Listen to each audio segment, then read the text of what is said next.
Manuel Bompard, vous qui êtes député européen, ce qui se joue là ce soir à Bruxelles, est-ce que c'est essentiel au fond ? Ah, c'est important, mais je trouve que ce qui est frappant, c'est à quel point c'est complètement déconnecté de ce qu'on a pu voir pendant la campagne des élections européennes. C'est-à-dire que vous êtes en train de discuter, vous et le groupe qui est le vôtre au Parlement européen, avec les gens de droite qui siègent au sein du groupe PPE, qui sont membres des Républicains en France, avec les sociodémocrates qui sont membres du Parti socialiste en France, pour gouverner l'Europe ensemble. Alors que pendant la campagne des élections européennes, vous nous avez dit que vous étiez sur des listes différentes, que vous n'étiez pas d'accord sur un certain nombre de sujets, mais vous êtes en train de vous mettre d'accord pour gouverner ensemble demain.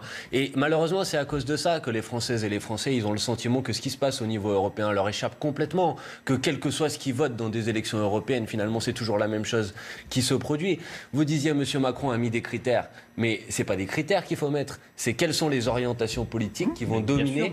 Et il y a des sujets. Par exemple, vendredi, la Commission européenne a annoncé qu'il y avait un accord qui avait été trouvé avec le Mercosur pour faire un accord de libre-échange entre l'Union européenne et le Mercosur. Pour ceux qui ne savent pas et qui nous écoutent, le Mercosur, c'est les pays d'Amérique du Sud. Cet accord est un désastre écologique et environnemental. Ce n'est pas seulement moi qui le dis, même M. Hulot, qui a participé à votre gouvernement, dit que c'est une très mauvaise nouvelle. Même M. Durand, qui était sur votre liste aux élections européennes, dit que c'est une mauvaise nouvelle. Moi, ce que j'aimerais savoir, c'est est-ce que les gens qui vont désigner comme président de la Commission européenne sont favorables ou défavorables à cet accord. Toutes ces grandes questions ne sont pas posées et c'est juste les chefs d'État qui se mettent d'accord pour respecter des équilibres politiques. Après, il ne faut pas s'étonner que les gens se disent finalement l'Union européenne, ça ne sert à rien. Moi, je vous le dis en tant que parlementaire européen, le groupe auquel je participe, la délégation de la France insoumise au Parlement européen, nous ferons tout ce que nous pouvons pour nous opposer à un accord comme l'accord de libre-échange avec le Mercosur. C'est un désastre pour l'environnement. Il faut le bloquer. Mais on va parler. Vous faites non, réagir, mais juste les bonnes personnes aux bonnes places. Par exemple, Pascal Canfin peut devenir le président de la commission du développement durable de l'écologie au Parlement européen. C'est plutôt une bonne nouvelle. Et il s'y opposera, effectivement. En tout cas, vous savez que M. Macron a dit que c'était une bonne nouvelle. Non, pas tout à fait. Il y a des garanties qui sont demandées et on verra sur l'application de ce traité qui avait été négocié auparavant. C'est la fin de la commission, mais il y a toute une série de garanties qui est demandée et de cadres qui est posé. Vous le savez, les États vont devoir dire leur mot. Donc la question est simple. Est-ce que M. Macron va être d'accord ou pas d'accord ? On regardera ça de près, tout à fait. Mais il va être d'accord ou pas ? Parce que là, vous ne répondez pas à la question. Non, mais Pardon ? Vous le savez ? Non, mais le sujet, ça serait bien de le savoir. Non, mais le sujet, c'est qu'il y a un certain nombre de garanties qui sont posées, qui ont été posées pour que ce traité rentre ou non en application. Il a été négocié par la commission précédente et nous verrons si les garanties qui sont posées sont obtenues et ensuite s'il rentrera en vigueur. On va parler d'écologie à nouveau. Elle a beaucoup on en parle là, justement. Non, mais voilà, elle a beaucoup fait réagir le monde politique et associatif, cette manifestation qui a été délogée Manu Militari vendredi. Et désormais, c'est Christophe Castaner qui demande des explications au préfet de police. Il y a ces images des policiers utilisant des gaz lacrymogènes qui ont largement été partagées sur les réseaux sociaux. Pour ceux qui nous rejoignent, qui n'ont pas tout suivi depuis vendredi, regardez ce sujet signé Jordan Klein. Du gaz lacrymogène à bout portant, des évacuations musclées. Vendredi dernier, ces militants écologistes participaient à un sit-in sur un pont de Paris et bloquaient la circulation. Pour les déloger, les CRS ont alors utilisé la force. Une séquence qui a choqué sur les réseaux sociaux. Ce dimanche, le ministère de l'Intérieur a alors demandé des explications au préfet de police. À la demande du ministre, une inspection technique CRS a été déclenchée et un rapport a été demandé au préfet de police sur les modalités de gestion de cette opération de maintien de l'ordre, rendue nécessaire pour rétablir la circulation au cœur de Paris. L'événement était organisé par le groupe Extinction Rebellion, qui se présente comme un mouvement mondial de désobéissance civile contre le réchauffement climatique. Les manifestants se voulaient pacifiques. Aujourd'hui, on voit que la réponse de l'État, ça a été de ne pas dialoguer avec nous, de ne pas chercher à entendre nos revendications, mais simplement à nous faire partir par la force. Le rassemblement n'était pas déclaré auprès de la préfecture de police. L'objectif des forces de l'ordre était de cesser l'entrave à la circulation générée par cette action. Manuel Bompard, Christophe Castaner, fait-il mine de demander des explications au préfet de police ? On peut s'en étonner d'ailleurs. La chaîne de commandement, on imagine qu'elle est bien remontée jusqu'à Beauvau. Je pense comme vous, oui, effectivement, que M. Castaner... Non, mais je vous pose la question, moi. Oui, on imagine. Non, je pense que M. Castaner est directement responsable des méthodes qui sont utilisées aujourd'hui en France pour le maintien de l'ordre. Et malheureusement, là, on l'a vu sur cette manifestation pacifique de militants écologistes, mais on l'a vu depuis maintenant 1 an dans notre pays, notamment sur la manière avec laquelle a été traité le maintien de l'ordre dans le cas de la mobilisation des Gilets jaunes, dont on dit jamais suffisamment à quel point elle a fait un nombre de blessés extrêmement important, y compris de nombre de blessés de gens grièvement. Moi, ce qui me frappe, c'est la duplicité totale, en fait, entre d'un côté un président de la République République qui dit oui, c'est bien, il faut que la jeunesse se mobilise, s'engage sur l'écologie, ce qu'elle fait. Il y a des marches pour le climat, il y a des jeunes qui se mettent en mouvement, il y a des actions de désobéissance comme ça. Et quand les jeunes se mettent en mouvement, la seule réponse que vous êtes capable de leur donner, c'est de les expulser à coups de gaz lacrymogène. Et bien franchement, ces gens-là, ils défendent le fait que nous puissions vivre demain dans un monde qui rend la vie humaine possible. Et plutôt que de les réprimer, on devrait les entendre, les écouter et apporter des réponses politiques qui sont urgentes. Maintenant, le GIEC, le Groupement international des experts pour le climat, nous disent vous avez 12 ans pour agir. Dans l'année prochaine, ça doit être le pic mondial des émissions de gaz à effet de serre. C'est ça le niveau d'urgence. Donc il est temps d'agir, pas de réprimer celles et ceux qui essayent de tirer la sonnette d'alarme. Julien Bargeton, ça a été un raté là sur la manière de... Je me réjouis de la mobilisation des jeunes pour l'avenir de la planète. Parce qu'ils nous disent finalement, vous nous demandez d'étudier, vous nous demandez de trouver un travail, mais on ne sait même pas si on pourra vivre. Donc moi je me réjouis et j'ai participé à des marches pour le climat. J'ai participé d'ailleurs hier également à la marche des fiertés, comme chaque année, j'y vais chaque année. J'ai participé à des manifestations dans ma vie. La seule chose, c'est qu'une manifestation, elle doit être déclarée avec un parcours. Et là, il s'agit d'actes de désobéissance civile, c'est-à-dire de bloquer un pont et donc la circulation à Paris. C'est très compliqué de bloquer un pont, la circulation à Paris, et c'était le cas. Ensuite, il faut effectivement évaluer, voir si la façon dont ces jeunes, ces personnes ont été délogées est conforme aux pratiques en vigueur, si ça a été fait de façon correcte. Et c'est normal que le ministre de l'Intérieur se le demande, parce qu'il est dans son rôle. Mais il faut quand même rappeler qu'une manifestation, elle a un parcours prévu, elle a des règles d'organisation, et que là, on est dans finalement quelque chose qui a été bloqués, ils sont partis, ils sont revenus et ils ne voulaient pas partir. Et là, donc on ne peut pas. Oui, mais on peut. Ils sont assis par terre. Oui, mais on ne peut pas. Bien sûr, mais on ne peut pas bloquer. On ne peut pas bloquer un pont. Et par ailleurs, on va voir si effectivement les conditions d'usage. Non, on va voir si. On va faire analyser pour voir si les conditions d'usage ont été normalement respectées, mais je note quand même qu'il s'agissait d'un acte de désobéissance civile. Et bien sûr, ça leur a oui, mais il y a des marches pour le climat où nous sommes allés, plusieurs personnes sont allées. On verra rien. Vous savez pourquoi on verra rien? Parce que depuis 6 mois, à chaque fois qu'il y a une histoire, M. Castaner lance un rapport, ouvre une commission et on ne sait jamais sur quoi ça tombe. Il y en a beaucoup qui les violences policières dans le cadre de la mobilisation des Gilets jaunes, je ne suis pas au courant d'une seule affaire qui a débouché. Mais le procureur a même dit, le procureur a même annoncé, et ça lui a été reproché qu'il y aurait finalement des histoires qui dataient d'il y a 2 ans, monsieur. Je parle de ce qui s'est passé depuis 6 mois. Mais attendez, nous sommes dans une république, il y a un état de droit. Mais la justice va plus vite dans certaines circonstances que dans d'autres. Donc ça vous appartient, c'est votre discours habituel sur une forme de complotisme vis-à-vis de nos institutions. Il y a un respect des règles de droit dans ce pays, c'est l'état de droit, la République fonctionne, les inspections sont menées, et s'il y a des choses qui ont été mal faites, les agents concernés seront sanctionnés. Et les donneurs d'ordre devraient en être tenus responsables et assumer la responsabilité politique. C'est trop facile de se défausser sur les agents. On est toujours sur ce plateau en ma compagnie, Manuel Bompard et Julien Bargeton. Manuel Bompard, ce serait fâcheux s'il y avait encore un report, d'autant qu'il y a ce calendrier qu'il faut tenir pour cette semaine. Oui, effectivement, il y a un vote à partir de mardi à Strasbourg au Parlement européen. C'est la première séance. On doit voter sur notamment cette question de présidence du Parlement européen. Je crois que ce qui se passe là, c'est pas seulement des péripéties d'une négociation ou d'une discussion. Ça illustre bien à quel point l'Europe est bloquée, en réalité. Elle est bloquée. Le couple soi-disant franco-allemand dont on nous vendait que M. Macron allait redonner du corps et de l'énergie au couple franco-allemand est à l'arrêt. Et il y a une opposition aujourd'hui, il faut assumer les choses telles qu'elles sont, entre l'Allemagne qui domine l'Union européenne aujourd'hui, et vous le voyez au Parlement européen d'ailleurs, et dans les institutions européennes de manière générale, où les Allemands essayent d'occuper chaque fonction et chaque poste. Et l'Europe, elle est bloquée. Elle est bloquée parce qu'elle est déconnectée de la souveraineté populaire, que vous votez dans des élections, et qu'ensuite ces négociations-là se font dans l'opacité la plus totale, à peu près avec aucun lien avec le résultat des élections européennes. Donc là, honnêtement, on ne va pas pouvoir continuer comme ça bien longtemps. Donc la question qui est posée, c'est à un moment comment on renoue le fil entre la construction européenne et les aspirations populaires, les expressions populaires. Et ça nécessite de changer les règles qui régissent aujourd'hui le fonctionnement de l'Union européenne, ce que M. Macron s'est toujours refusé à faire.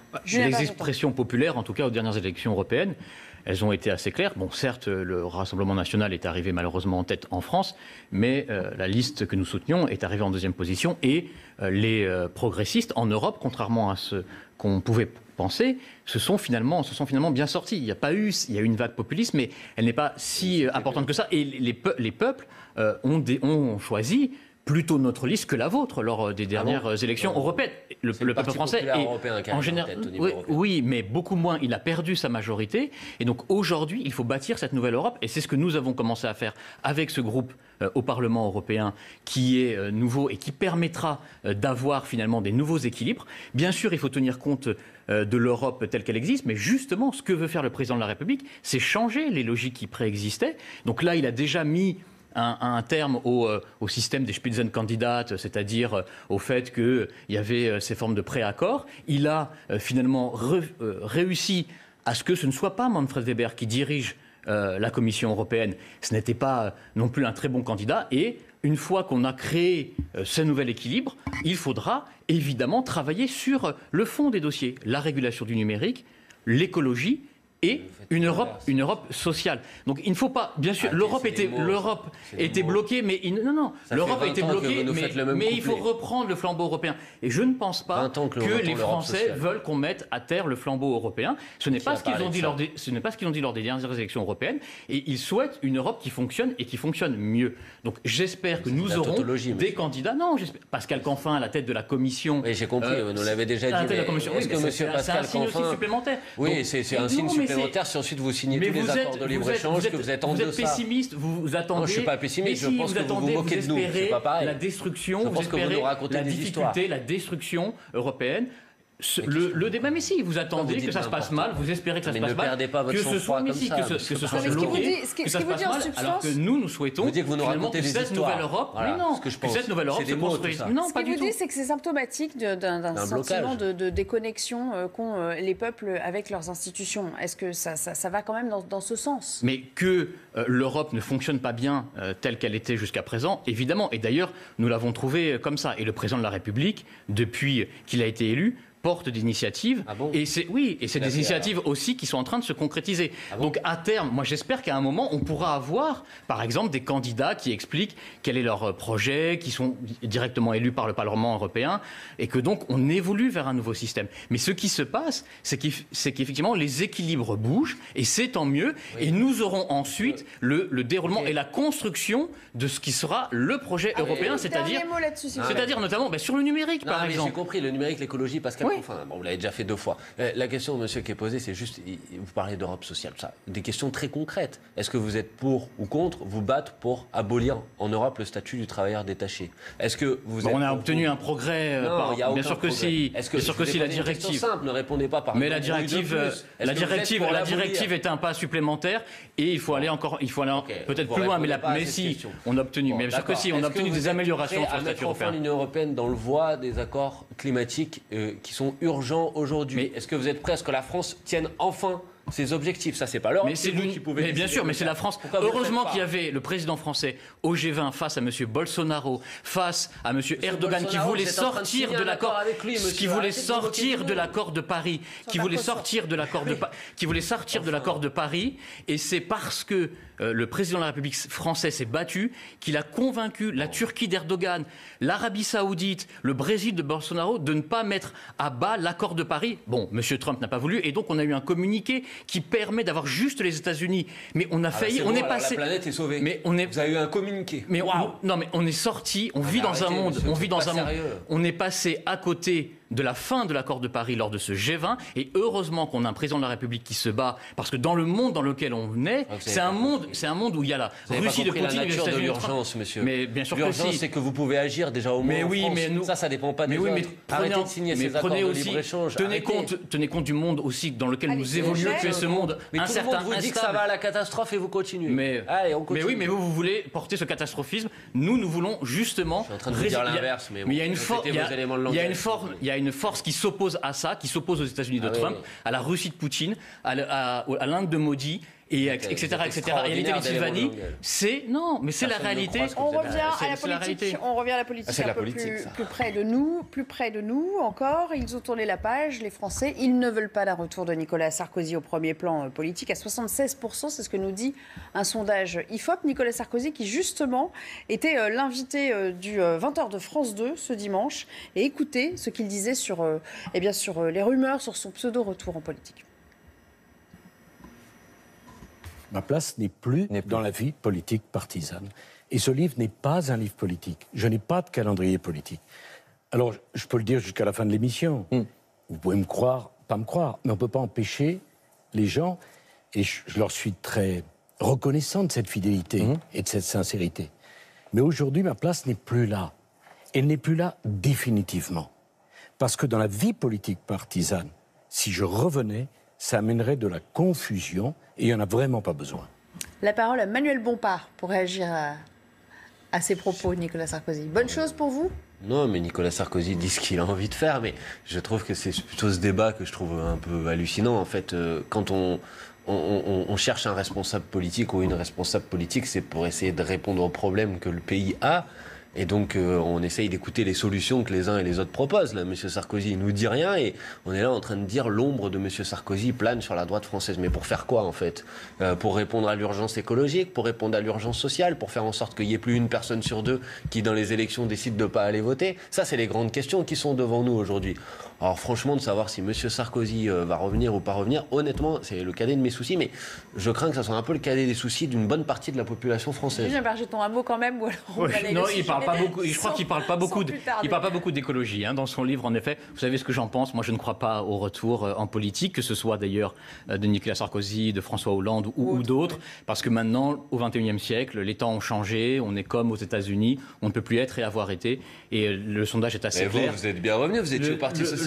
Oui, mais comme quoi. Je n'ai pas été président de la République. Le sondage le montre. Il n'y a pas, à mon avis, de possibilité de retour dans la vie politique française. D'autres ont essayé et n'ont jamais réussi. Dans l'actualité aussi, vous l'avez sans doute noté, cette collecte de fonds qui grossit pour la capitaine du Sea-Watch en Méditerranée. Plus de 400 000 € déjà récoltés pour Carola Rackete, cette femme qui a été arrêtée pour avoir forcé le blocus des eaux territoriales italiennes avec une quarantaine de migrants à bord.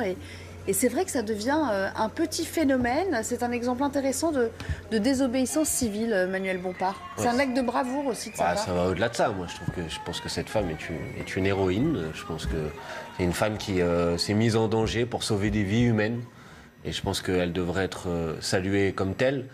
Et alors, on dit c'est l'Italie de M. Salvini, etc. Mais M. Castaner, quand il a commencé à culpabiliser les ONG qui font un travail pour faire en sorte que les gens ne meurent pas dans la Méditerranée aussi, est directement responsable du fait que ce qu'on appelle ce délit de solidarité. Les gens qui font ce type d'acte devraient être félicités, remerciés et pas être sanctionnés, emprisonnés. Et donc j'espère qu'au moins le gouvernement français fera en sorte d'agir. C'est un piège, bien sûr, c'est un piège de M. Salvini. Ce qu'il fait est honteux. On ne peut pas bloquer les ports italiens. C'est contraire au droit maritime. L'Aquarius, monsieur. C'est contraire au droit maritime international. L'Italie a reçu beaucoup de subventions également, plus d'1 milliard d'euros quand même, en 5 ans, pour gérer ces situations. Et là, il y a une sorte de piège. Moi, je suis heureux que la France puisse finalement aussi montrer sa solidarité en accueillant le quart des personnes qui étaient sur ce bateau. On a déjà accueilli beaucoup de 13 000 personnes. Oui, mais il y a eu... nous voulons à la fois... Vous savez que la France a pris sa part dans l'accueil des réfugiés qui à partir de leur camp de transit. Il y a plus de 13 000 réfugiés par tous les pays européens qui viennent de l'Italie et qui ont été finalement répartis sur d'autres pays européens. Nous l'avons fait à chaque fois qu'un bateau a accosté où il y a eu des migrants qui ont été accueillis en France. Ce qu'il faut, c'est mettre un mécanisme pérenne sur cette histoire de sauvetage en mer parce que la politique italienne est vraiment inacceptable. C'est un piège qu'ils nous tendent. Et puis, bien sûr, à long terme, avoir une politique communautaire du droit d'asile pour qu'on puisse décider ensemble de la façon dont ça fonctionne. On voit bien que là, il faut refonder la politique d'immigration. Et c'est aussi un sujet, pour l'Europe, notamment sur comment on amplifie Frontex et comment on donne finalement des... Oui, mais c'est très important de refonder Schengen. Voilà, on va résoudre le problème. Alors, j'aimerais qu'on s'intéresse aux faits diplomatiques du jour. C'est bien sûr cette première visite de Donald Trump en Corée du Nord. Un premier président américain a foulé le sol de la Corée du Nord. Vous le voyez, c'était ce matin aux côtés de Kim Jong-un. Rencontre inattendue dans cette zone démilitarisée entre les deux Corées pour annoncer la reprise de pourparlers sur le nucléaire. Donald Trump qui dit d'ailleurs vouloir inviter le dirigeant nord-coréen à la Maison-Blanche. On va revenir à cette visite historique dans le détail avec Régine Delfour. C'est à pied que Donald Trump a franchi les quelques mètres qui séparent les deux Corées pour rejoindre le dirigeant nord-coréen. Pour la première fois, un président américain foule le sol de la Corée du Nord. Posant aux côtés de Kim Jong-un sur la ligne de démarcation, Donald Trump s'est félicité de ces quelques pas historiques. Franchir cette ligne est un grand honneur. Beaucoup d'avancées ont été réalisées, de bonnes relations, mais aussi une réelle amitié entre nous deux.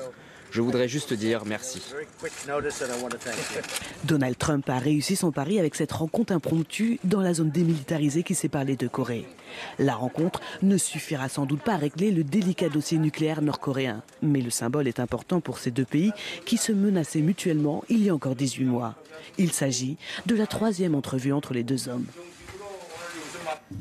Alors, que faut-il lire à travers ce geste? C'est juste une entrée en campagne pour un deuxième mandat pour Donald Trump, ou on a décidé de reprendre Hollande sérieusement parce qu'il y a quand même eu une sorte d'arrêt de point mort depuis Hanoï, depuis la rencontre de Hanoï sur ce point?